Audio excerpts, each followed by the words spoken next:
anything else? No, because anything else is structure and complexity, and we can't start with structure and complexity. Let's start with ultimate simplicity. How simple can you start? You can start with a kind of matter that's much more primitive than the very complex 90-something stable elements we have today. Some kind of matter that collapses, bounces, and expands again, right? That basically, by direct collapse, forms a very large black hole. Direct collapse, supermassive black hole. The original proto-universe might just go into 2 universes, 3, split into 2 or 3 black holes, and that's it. And off you go. Evolution can kick off from there. But that's the direct collapse of supermassive black holes. We have supermassive black holes in our universe. There's a supermassive black hole at the center of every galaxy in our universe that we've observed. Any time we've ever managed to look close enough at what's happening at the core of any galaxy within our sight line, you can see from the behavior of the stars and gas at the center that there is a supermassive black hole there. And when Smolin wrote his book, he didn't know that. They'd seen, I think, maybe 5 or 6 supermassive black holes. They were this weird thing that they vaguely had started to spot.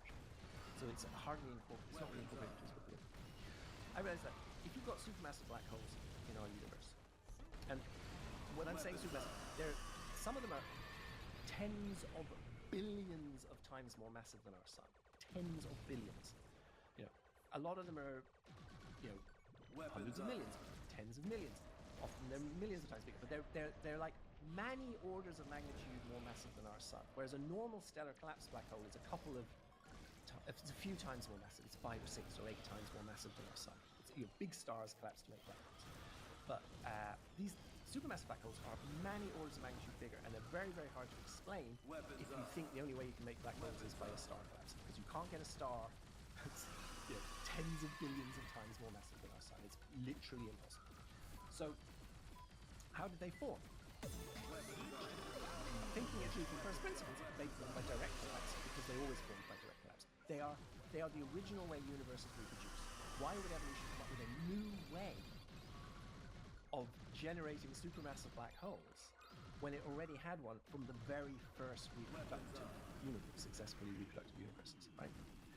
So that's going to be conserved. So the direct collapse of supermassive black holes is going to be how those supermassive black holes happen in our universe. And when are they going to do that? They're going to do that as early as possible. They're going to do it in the conditions that are as close to the conditions we found in the earliest universes as possible. But there aren't complex structures. You don't get stars, you don't get galaxies. There aren't complex elements. It's before the elements have been forged by fusion in stars. You've just got a bit of hydrogen and helium after the Big Bang, nice and smooth. We know how smooth it is from the cosmic microwave background radiation. It's very, very smooth. There's slight overdensities, but they're 1 in 10,000. They're very small. My argument was evolution is going to have to be fine-tuned to generate all the supermassive black holes we see in our universe extremely early, inside the first 100 million years, from that very we see these overdensities in the cosmic microwave background, and they have a power law distribution. There's this very small number of very, very big ones, and there's a very large number of very, very small ones. It's exactly the same power law distribution as we see with massive supermassive black holes. There's a very, very small number of very, very large ones, that are billions of masses. There's a large number of small ones. And I'm saying they're the same thing. You're going to have the early universe has been fine-tuned so that there are overdensities that will collapse or direct collapse. Now that's a big imaginative leap because it's hard to get the physics right to generate that kind of collapse. It requires really weird fine-tuning. Okay, but I'm saying you're going to find that evolution will give you that fine-tuning, and so that is the prediction I made before the James Webb sent back any data. So back in 2022, James Webb was moving into position. It was going to send back data, and I thought, if this theory is, which I've been thinking about for several years and working on a book, if this theory is true, it has to make predictions, or it's just speculative and wasting my time. And thinking it through from first principles, I realized direct collapse supermassive black holes are the original way that the universe is reproduced. We have supermassive black holes in the universe. They must be produced by direct collapse. They have to happen in the earliest conditions after the Big Bang were structural.